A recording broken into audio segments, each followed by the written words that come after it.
আজকে আমি মেহমানদের জন্য লেয়ার মুরগি রান্না করেছিলাম, সেটা আপনাদের সাথে শেয়ার করব। হেই গাইস, আসসালামু আলাইকুম, welcome back to my new blog. তো এখানে আমি লেয়ার মুরগিটা কেটে নিয়েছি, ভালো করে ধুয়ে নিয়ে এসেছি। আমি সবসময় মাটির চুলায় রান্না করি। তো কড়াইতে আমি পরিমাণ মতো তেল দিয়ে দিয়েছি এবং দারচিনি, এলাচি, তেজপাতা, 3টে শুকনো মরিচ দিয়ে ভালো করে নেড়ে ছেড়ে নিয়েছি।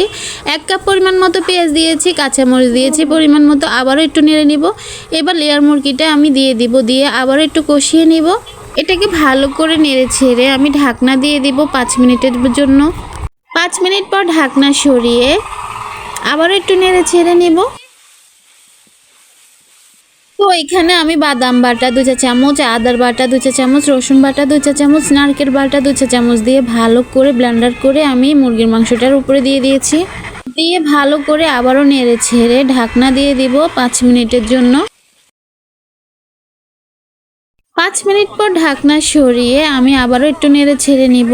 তো এখানে 1 চা চামচ হলুদের গুঁড়া, 2 চা চামচ মরিচের গুঁড়া, 3 চা চামচ জিরার গুঁড়া, 2 চা চামচ লবণ দিয়ে ভালো করে আবারও একটু নেড়ে ছেড়ে নিব।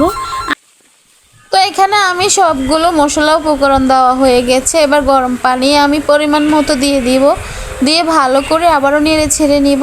এরপর ঢাকনা দিয়ে দিব কিছুক্ষণের জন্য। কিছুক্ষণ পর ঢাকনা সরিয়ে আমি আবারও একটু নেড়ে ছেড়ে নিব।